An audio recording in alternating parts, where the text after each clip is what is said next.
So if you purchased a Corvair that was in less than desirable condition, in order to restore it, chances are your glove box looks like the exact same condition mine is.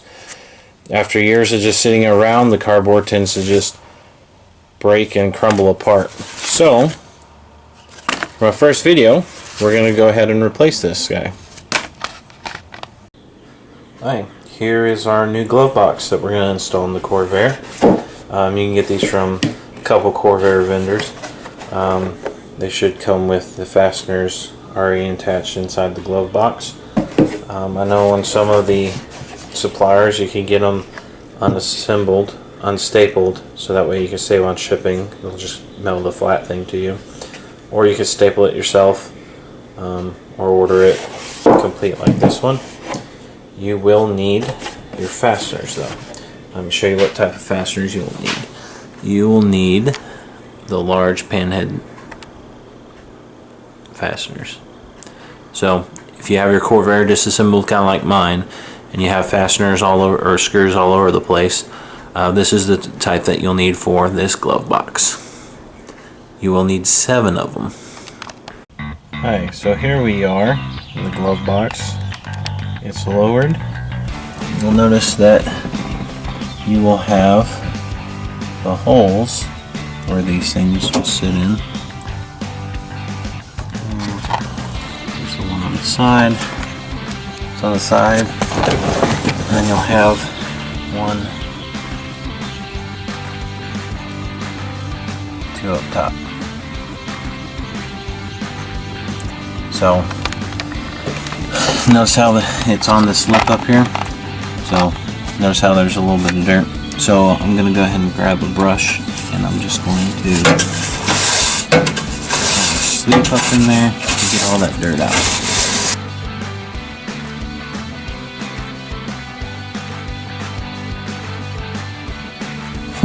And if you notice, there's some of the old glove box material.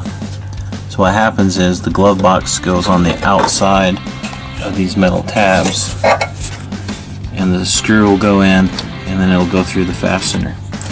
So I recommend using a small 2-inch Phillips screwdriver. That way you can take these out.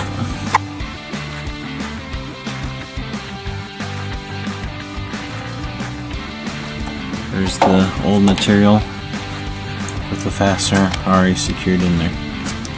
So I'm going to clean this up a little bit more, and we'll get right back to it. So let's take our glove box, and let's go ahead and get the 3 holes.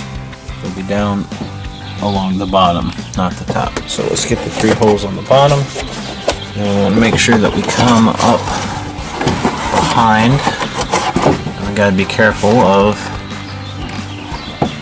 the heater hose, getting it through the wire. Make sure the wires go on top.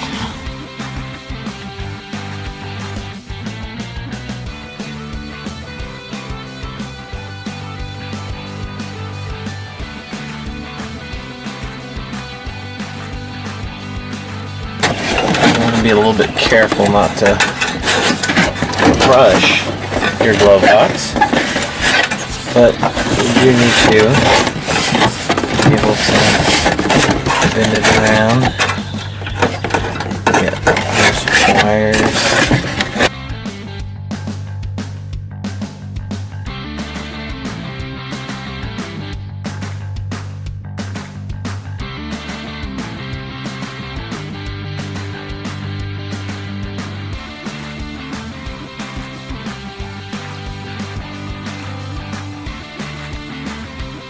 And as you can see, I have it mostly lined up. So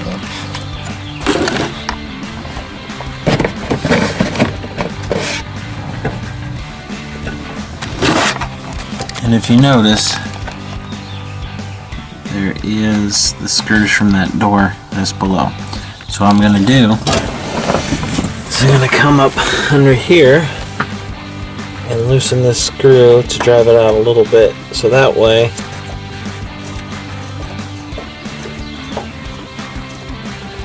And we'll loosen this one too. But I'm just going to bring them down so I have more clearance to put the glove box in there.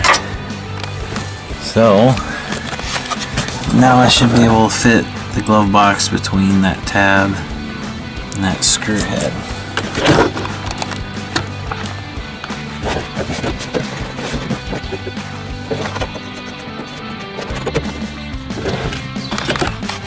Okay, so now, as you can see, I got my tabs lined up there. Now for these upper ones,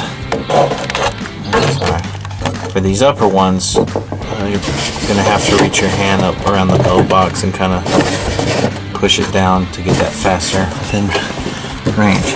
But I got the sides in, I got the bottoms in, so let's go ahead and get one of the screws in to start tacking it down in place.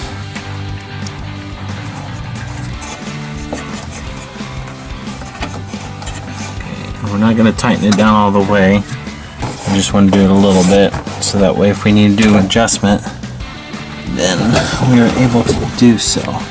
So let me go ahead and work on this side. Like I said, I'm just going to put my hand up in there, kind of guide it where it needs to go to find the fastener. I'm just going to get it started. I'm not going to tighten it all the way down. So let's go ahead.